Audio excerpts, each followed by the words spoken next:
41 minutes of absolute digital silence is all it takes to erase a human life from the grid. A masked figure, heavily armed and moving with the practiced efficiency of a professional, slips into the edge of the frame and approaches the residence. They understand perfectly how the digital perimeter was breached, but they cannot assign a human face or a discernible motive to the technical intrusion. The psychological toll on the investigative team grows exponentially with each passing shift. They are forced to continuously re-examine the cold data points, searching for a microscopic flaw in the execution of the intruder. Did the perpetrator exhale too heavily near a fabric surface? Did a drop of sweat fall onto a floorboard during the methodical dismantling of the routing equipment? These are the desperate questions echoing through the briefing rooms. Every single standard psychological profile for a home invader shatters against the cold reality of the data logs. Burglars who target elderly residents typically exhibit chaotic and opportunistic behaviors, striking quickly and fleeing at the first sign of unexpected complications.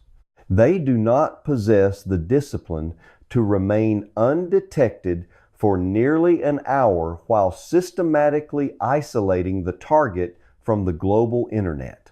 This realization introduces a deeply disturbing hypothesis among the lead detectives. The precision of the strike indicates that the primary objective was never property or wealth located within the residence itself. Then comes the final and most disturbing data point of the entire sequence. The target was always the inhabitant, and the methodology suggests a terrifying degree of premeditation. The perpetrator needed to ensure the victim could not summon help, could not be physically tracked, and could not leave any biological distress signals. This level of extreme preparation forces us to reconsider the fundamental nature of the threat. Are we looking at a highly specialized extraction team or a solitary predator with an advanced background in network architecture and electronic warfare? The lack of conventional clues makes both scenarios equally plausible and equally terrifying. The complete absence of ransom demands during the initial critical window further deepens the clinical dread surrounding the disappearance. Typically, when a targeted abduction involves a victim connected to significant financial resources or public influence, the perpetrators initiate contact almost immediately to establish terms and leverage the emotional panic of the family. The silence during those first few days is deafening. At 2:28 in the morning, a life-saving medical application specifically designed to monitor a human heart suddenly severs its local Bluetooth connection. It implies that the perpetrators are comfortable holding their asset, or worse, that financial extortion was never the primary goal of the operation. This extended period of quiet contemplation forces the analytical minds working the case to ponder the darkest possible outcomes.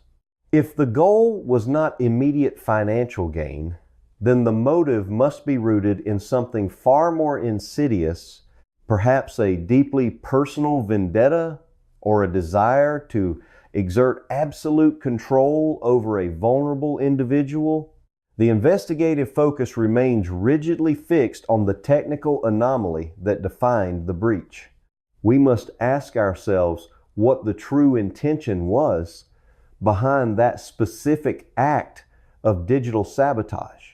Do you think the cardiac monitor was disabled merely to prevent real-time location tracking?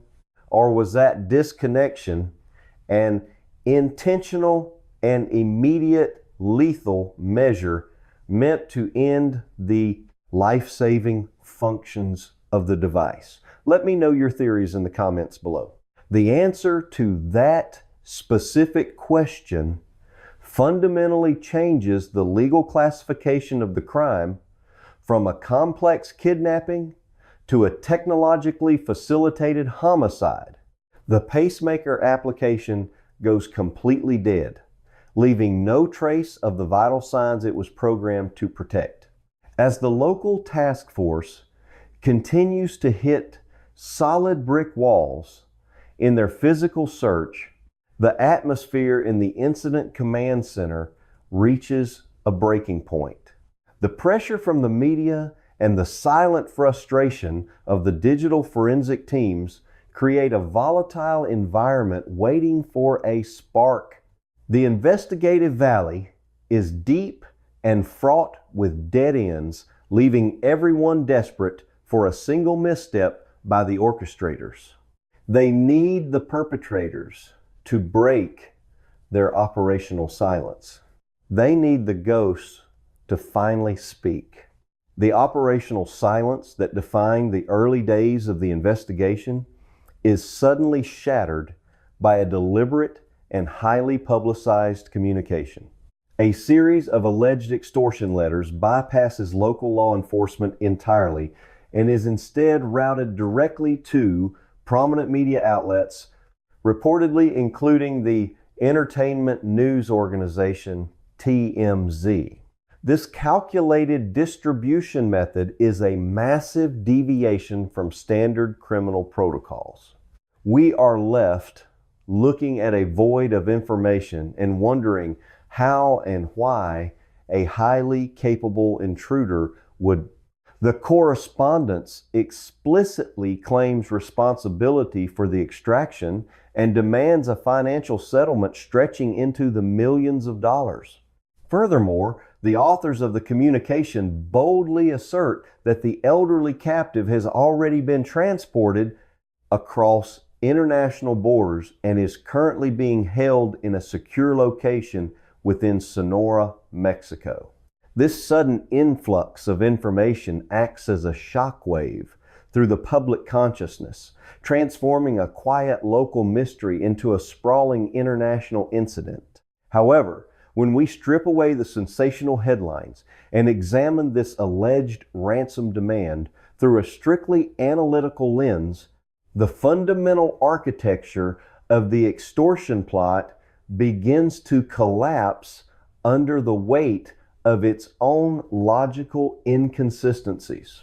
We must look at the physical reality of the captive. This is an 84-year-old individual who requires daily, specialized pharmaceutical interventions and relies on an internal electronic device to maintain basic cardiac rhythms. The physical stress of a covert, high-speed transnational smuggling operation would be immense for a healthy adult.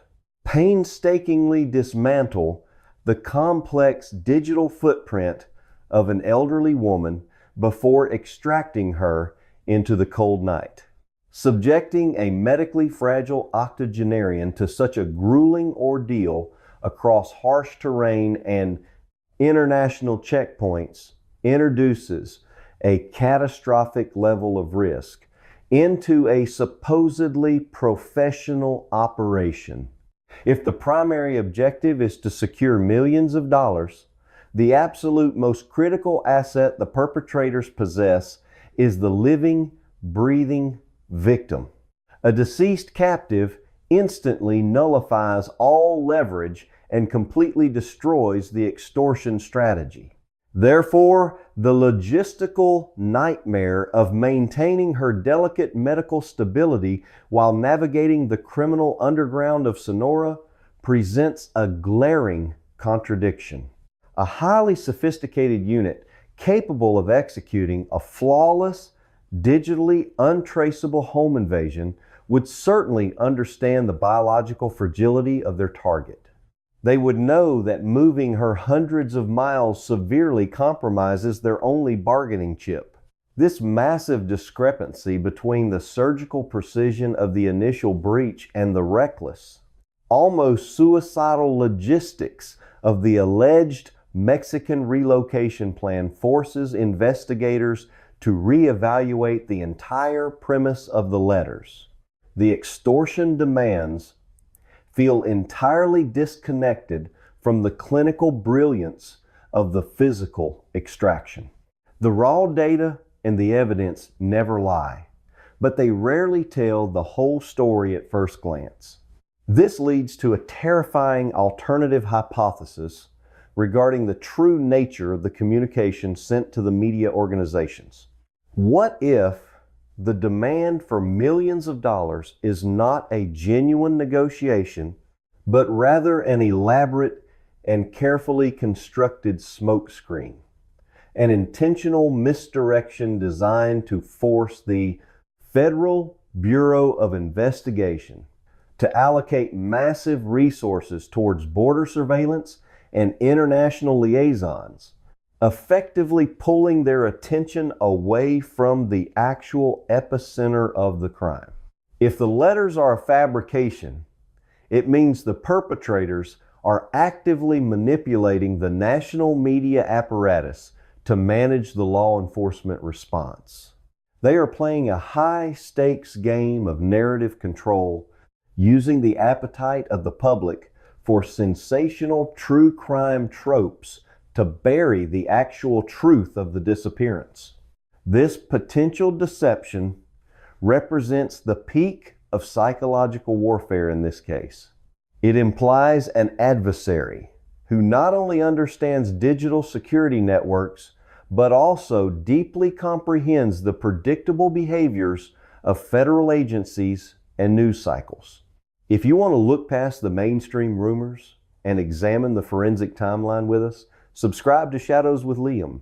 The introduction of the Sonora narrative creates a chaotic and deafening noise that threatens to drown out the quiet, microscopic truths still waiting to be discovered in the laboratory.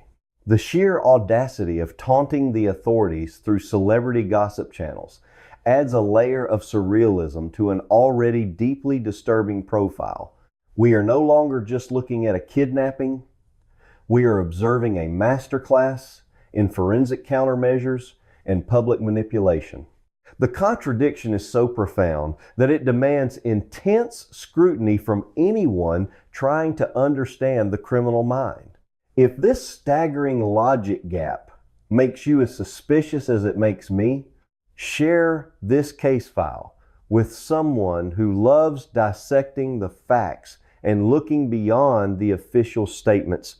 The deeper we analyze the alleged ransom demands, the more they resemble a scripted distraction rather than a legitimate criminal enterprise. This orchestrated confusion is exactly what makes the hidden motive so dangerous. The authorities are forced to waste precious man-hours validating a potentially bogus international lead. Let us open the case file and look closely at the world before this digital assassination took place. While the true orchestrators buy themselves the most valuable commodity in any criminal investigation, time. The perpetrators want the world to look south, toward the desert borders, while the real answers might still be hidden much closer to the origin point of the digital blackout. The tension now shifts from the physical search to a desperate race to verify the authenticity of the demands before the trail grows completely cold. The explosive introduction of the international ransom narrative creates a temporary firestorm of public interest, but such intense media scrutiny is rarely sustainable without continuous new developments. As the days stretch into weeks following the alleged extortion demands, the frantic news cycles slowly begin to recede, leaving behind a chilling and unresolved silence. The bold claims regarding the Mexican relocation remain entirely unverified by official channels and the promised proof of life from the orchestrators simply never materializes. This lack of follow-through heavily reinforces the theory that the letters were nothing more than a highly effective diversionary tactic. The victim in the center of this technological blackout is Nancy Guthrie. With the public narrative stalling, the reality of the situation settles heavily over the local jurisdiction. The bustling incident command center slowly downsize, and the daily press briefings transition into sparse, carefully worded statements offering no substantive updates. However, this outward appearance of stagnation is a carefully maintained illusion. The true momentum of the investigation has merely shifted from the loud, chaotic public arena into the sterile, deeply classified environment of federal laboratories.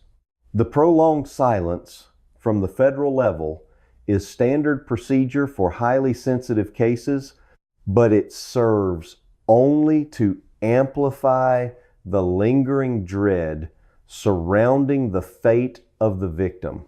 Every passing hour diminishes the statistical probability of a safe recovery, transforming the investigation from a frantic rescue mission into a grim pursuit of historical facts. The orchestrators gambled everything on their ability to control the flow of information, trusting their digital sabotage to provide absolute anonymity. Yet, the smallest oversight, a microscopic shedding of biological material, stands ready to expose their entire hidden motive. A modern home security system does not simply fall asleep on its own. It must be intentionally. A woman whose daily existence is defined by extreme vulnerability and an absolute reliance on modern medical technology. At 84 years old, the battle is no longer fought on the streets, but under the lens of an electron microscope. The local detectives have essentially exhausted their physical leads, meaning the entire trajectory of the case now relies absolutely on the microscopic evidence recovered during those first crucial hours. The biological material extracted from the compromised residence represents the only undeniable truth left in the wake of the digital manipulation. While the media chases unverified rumors of border crossings, the federal technicians are methodically breaking down the molecular structure of the intruder. This profound shift highlights the stark contrast between the loud deception of the perpetrators and the quiet, persistent reality of forensic science. The orchestrators of this event may have possessed the technical brilliance to blind a modern security network and the psychological cunning to manipulate national news outlets, but they could not completely erase their physical presence from the environment. They left behind a biological signature, and that single error is now the most closely guarded secret in the entire law enforcement apparatus. The agonizing wait for the final laboratory reports creates a heavy atmosphere of unresolved tension. Nancy faces severe mobility limitations that confine her to a carefully structured routine within her own home. She is not a target of opportunity. We are left contemplating the incredible vulnerability of a life lived entirely within the parameters of a digital ecosystem. The physical house remains a standing monument to the failure of technological safeguards, a quiet reminder of the 41 minutes where the system was completely subverted. The investigation sits in a delicate state of suspension, balancing precariously between a masterfully executed disappearance and a microscopic mistake that could dismantle the entire operation. The authorities know exactly how the perimeter was breached, and they understand the sophisticated misdirection deployed in the aftermath, Yet the central human question remains frustratingly out of reach. We still do not know who possessed the precise combination of network expertise and cold ruthlessness required to execute this specific plan. The digital timeline tells us exactly when she was taken. The physical absence confirms the reality of the crime, and the illogical ransom notes expose the calculated deception. But the identity of the phantom remains locked within a sequence of genetic data. She is the mother of prominent television personality Nancy Guthrie, a fact that casts a long and complicated shadow over her quiet life. Until those federal laboratory results are officially matched to a known profile, the true narrative of what happened after the garage door closed will remain buried under layers of technical interference and deliberate lies. The quiet resolution of this phase is not a conclusion, but rather a tense holding pattern where science prepares to confront deception. When we step back from the specific details of this timeline, the broader implications present a terrifying masterclass in the inherent risks of modern connectivity. What this case teaches us about the vulnerability of elder care in the digital age is profoundly disturbing. We have collectively replaced physical monitoring and human presence with the convenience of the Internet of Things. Medical devices like Bluetooth-enabled cardiac monitors are marketed as revolutionary life-saving tools, offering unprecedented freedom for vulnerable individuals. However, the forensic reality exposed here demonstrates that these same devices function as critical security flaws. Every automated alert system and wireless medical tether acts as a potential point of entry for malicious actors. If a system can be accessed remotely to save a life, it can also be isolated remotely to ensure a quiet disappearance. However, it is not her family connections that define her immediate reality. This creates a terrifying paradigm where the exact technology purchased to protect our most fragile demographics actually provides perpetrators with a silent, untraceable blueprint for neutralization. The architecture of modern elder security relies entirely on an unbroken chain of digital signals. Once that chain is compromised by someone with sufficient technical literacy, the physical barriers of a home become entirely irrelevant. We are building digital fortresses without understanding that the locks can be picked from thousands of miles away. The system failure here is not merely a single compromised camera. It is the societal reliance on fragile technological ecosystems to safeguard those who cannot protect themselves physically. This investigation forces a critical reevaluation of how we define safety. True security requires redundancy, demanding that digital convenience must never completely replace the necessity of analog physical verification in the realm of elder care. Without establishing these essential physical backups, we leave our most vulnerable populations entirely exposed to the unseen manipulation of the digital shadows. The digital phantom successfully blinded the security perimeter and flooded the media with international misdirection, but rather her utter dependence on a complex web of daily medications and a specialized pacemaker that constantly communicates with her mobile devices. Yet their ultimate success now hinges entirely on a microscopic genetic lottery. If the international extortion demands are definitively proven to be a calculated distraction, we must return to the most terrifying question of all. Who truly benefits from the absolute permanent silence of this elderly woman? The real motive remains deliberately obscured by the technological interference.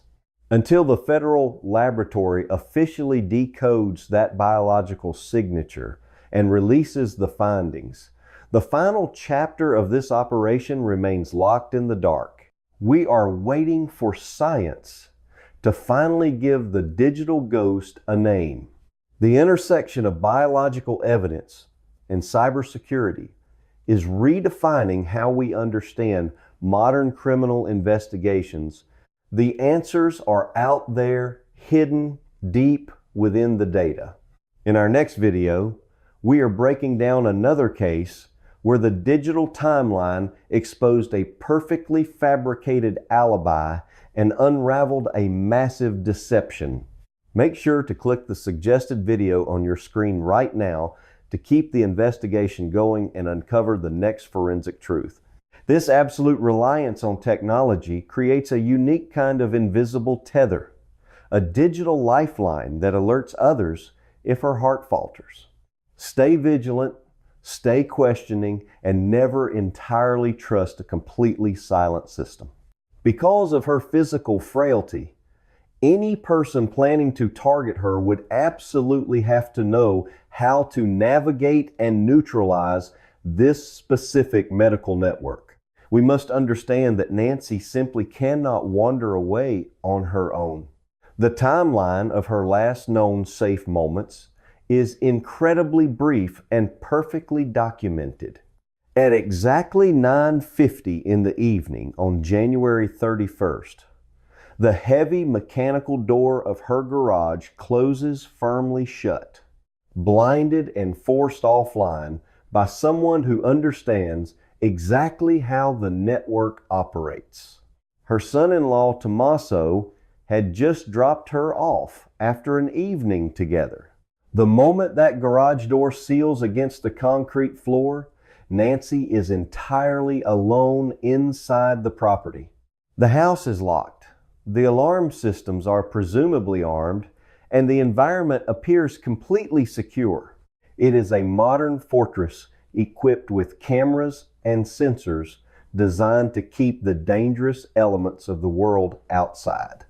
Yet this supposed sanctuary, with all its blinking lights and steady internet connections, is nothing more than a fragile illusion of safety.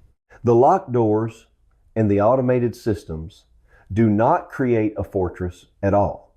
Instead, they form a highly monitored cage, a sealed environment where an 84-year-old woman is trapped with her only true protection being a wireless signal that is completely vulnerable to anyone who knows how to cut the invisible cord.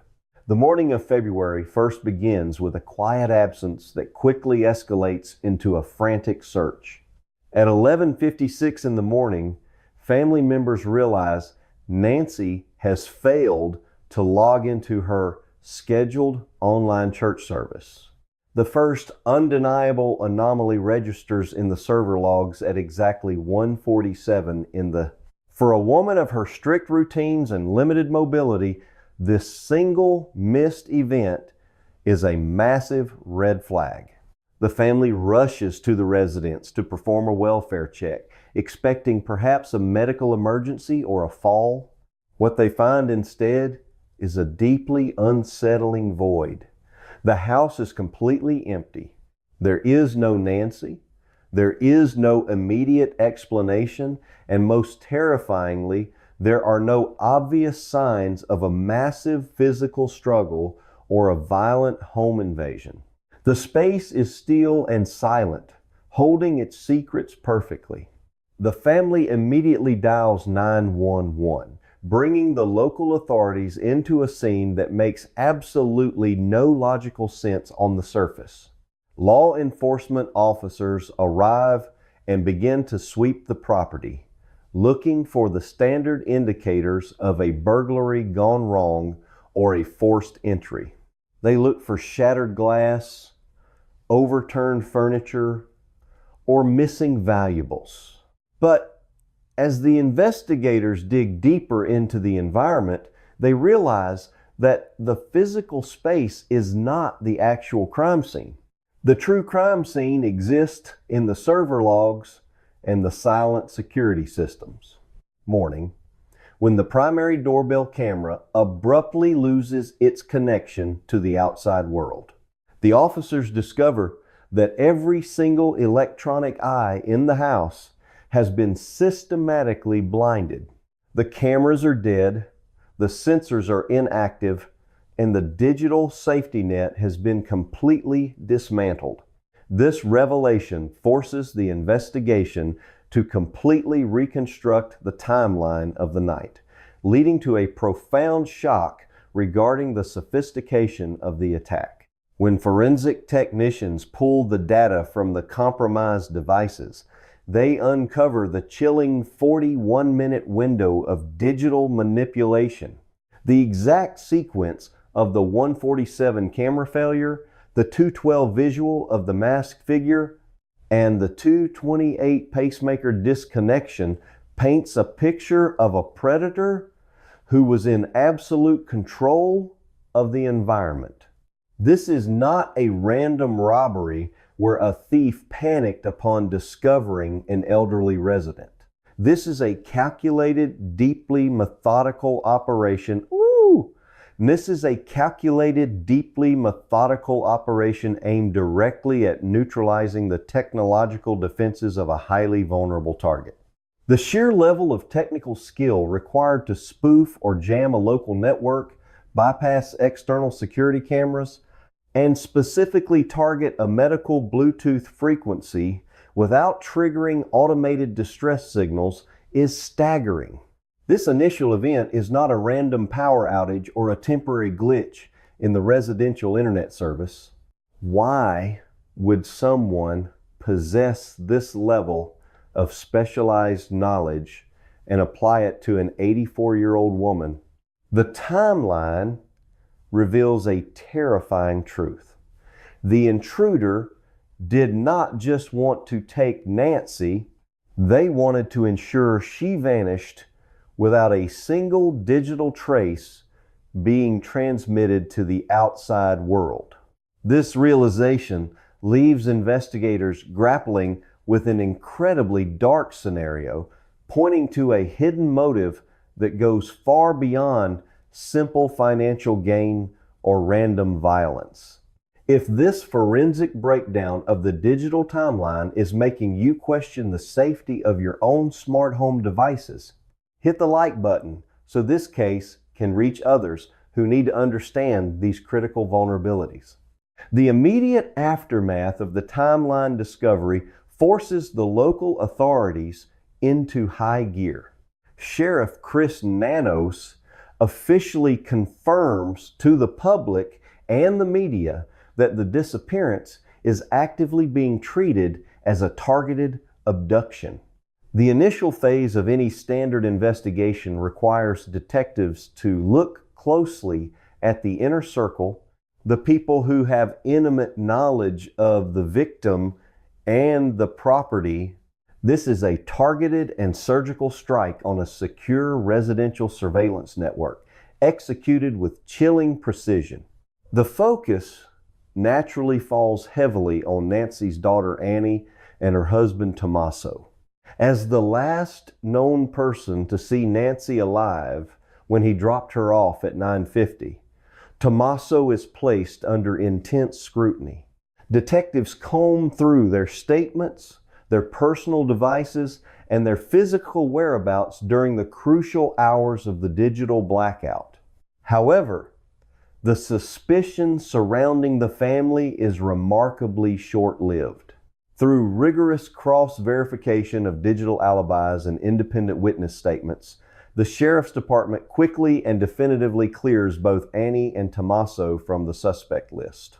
They are entirely removed from the investigation's crosshairs. With the most obvious suspects eliminated, the local authorities and the FBI are left staring at a massive void. They have a brilliant timeline of digital destruction, but they lack a human face to attach to the crime. The investigation is forced to pivot aggressively away from the people Nancy knew and focus entirely on the microscopic evidence left behind in the silent house.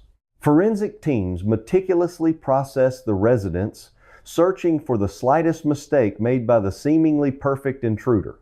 25 agonizing minutes bleed by in total darkness before a secondary camera. Their efforts yield a crucial discovery: biological material. Investigators recover hair and DNA samples from the scene that do not belong to the victim or her cleared family members. This physical evidence is reportedly deemed highly significant to the case. The samples are immediately packaged and rushed to a specialized laboratory in Florida for rapid preliminary processing before being transferred directly to the FBI for advanced, deep-level forensic analysis. The entire weight of the investigation now rests on these microscopic fragments of biology. The authorities have the digital shadow of the killer, and now they possess their biological signature, but the true identity remains locked within the DNA sequences, leaving the case balanced on a razor-thin edge of anticipation and dread. The local precinct and federal field offices find themselves operating within an unprecedented vacuum of actionable intelligence. When a high-profile disappearance occurs, standard operating procedure dictates that a massive wave of public tips and eyewitness accounts will inevitably flood the switchboards. Perhaps one the intruder failed to account for captures a fleeting but terrifying anomaly at 2:12 in the morning. People invariably report seeing suspicious vehicles idling on street corners or unfamiliar individuals loitering near the property boundaries. Yet this particular residential zone yields absolutely nothing of substance. The profound silence surrounding the extraction suggests a level of operational security rarely seen outside of highly trained syndicates. The perpetrators did not merely slip through the physical defenses, they effectively neutralized the conceptual awareness of the entire surrounding community. No neighbors report hearing broken glass. No nearby residents recall the sound of a struggling engine, and no stray dogs barked at the presence of strangers in the middle of the night. This total sensory deprivation forces the command center to rely exclusively on the microscopic fragments currently locked inside sterile laboratory environments. As hours dissolve into days, the immense pressure generated by the proximity of the victim to a national television anchor begins to fundamentally alter the atmosphere of the local department. High-ranking officials are reportedly fielding relentless inquiries from national broadcasting networks demanding updates on a situation that remains entirely static. The investigators are trapped in a procedural purgatory,